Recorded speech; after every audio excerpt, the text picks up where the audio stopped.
আমার কিচেনটাকে খুব সুন্দর করে সাজিয়ে রাখার দায়িত্ব কিন্তু আমার নিজের। তাই কিচেনের কিছু কিছু আইটেম আমি কিনেও ফেললাম, সেটা মিশো থেকে হোক বা অ্যামাজন থেকে হোক। আর আমার হাসি হাসি মুখটা দেখে তোমরা নিশ্চয়ই বুঝতে পারছো যে কিছু একটা তো নিয়ে বসেছি, যেটা আনবক্সিং করছি। হ্যাঁ, ঠিকই ধরতে পেরেছো, কিচেনেরই একটা আইটেম। কিচেনটা একটু নতুনভাবে অর্গানাইজ করব, অনেক দিন ধরেই ভাবছিলাম কিন্তু হয়ে উঠছিল না। তাই সময় সুযোগ বুঝে জিনিসটা অ্যামাজনে অর্ডারও দিয়ে দিলাম, আর আজকেই চলে এলো। চলে আসতেই সকালবেলা না, দুপুরবেলা না, সময় তো কোনো সময়ই পেলাম না দুটো বেলার মধ্যে, তাই সন্ধেবেলাই সময়টা পেলাম। আর বসেও পড়লাম জিনিসগুলো দেখাতে তোমাদেরকে। আমি নিজেও দেখছি, তোমাদের সাথে একটু শেয়ারও করছি। এইটা হচ্ছে মাইক্রো ওভেন র্যাক। অনেক দিন ধরেই ইচ্ছা ছিল যে মাইক্রো ওভেনটা গ্যাসের সেলফের ওপর থাকে, যার জন্য একটু অসুবিধেই হয়। আমার যে আরও ইলেকট্রনিক্স গ্যাজেটগুলো রয়েছে ওগুলো রাখতে পারছি না।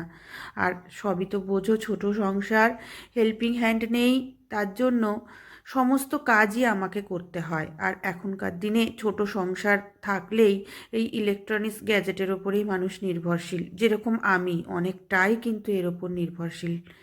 কারণ সবটা কাজ তো আমাকেই করতে হয়, সেই জন্য এটা ওটা সেটা টুকটাক আমি কিনতেই থাকি। আজকে এইটা কিনলাম অ্যামাজন থেকে।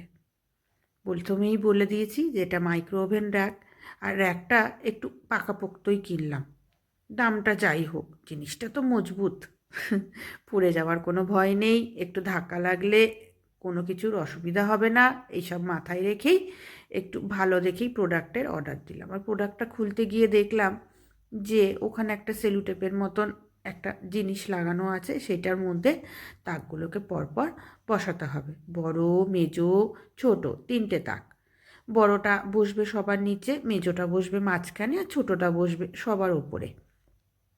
আর এই কাজে একটু সাহায্য নিয়েছি আমার ছেলেকে বললাম, জিনিসটা বড্ড ভারী বাবা, একটুখানি আমাকে হেল্প করিস তো। ছেলে বলল আচ্ছা, রাজিও হয়ে গেল। আর স্ক্রুগুলো দিয়ে সুন্দর করে ওগুলো ফিক্সডও করলাম, একটু বলে বলে দিল, ক্যাটলগটা দেখেও নিলাম। আর এই স্ক্রুগুলো সমস্ত কিন্তুই বক্সের মধ্যেই ছিল, কোনো অসুবিধাই হয়নি আমার। শুধু বুঝে বুঝে একটু মাথা ঠান্ডা করে সমস্ত কিছু ফিক্সড করলাম। আর আমরা মেয়েরা তো যত যাই হোক, দুদিন ছাড়া ছাড়া কিচেনের একটা নতুন আইটেম হলেই, সেটা ছোট হোক বড় হোক, দাম হোক বা কম দামেরই হোক, তাতেই যেন আমাদের মনটা ভরে যায়।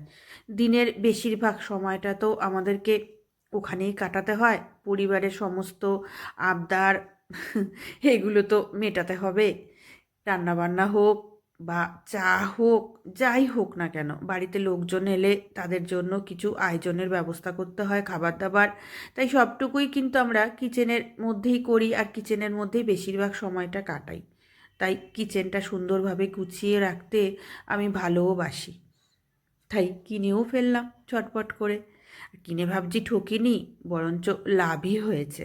কিন্তু একটা দেখবার বিষয় আছে যে এত বড় জিনিসটা আমার গ্যাসের সেলফের ওপর হবে কি না, একটু চিন্তায় ছিলাম। কিন্তু যখন গিয়ে দেখলাম যে জিনিসটা সুন্দরভাবে গ্যাসের সেলফের উপরে ফিক্সড হয়ে গেছে, দেখে ভারী মজা হলো।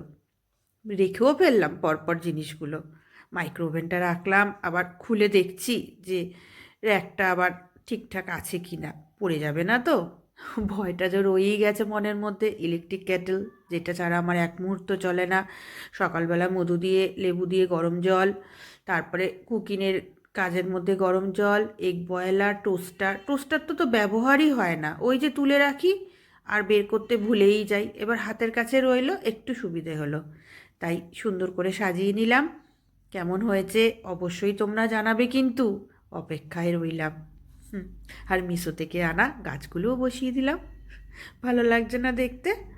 আজ তাহলে আসি, দেখা হবে অন্য দিন, অন্য একটা সময়। টাটা। আবারও আরেকবার বলছি টাটা।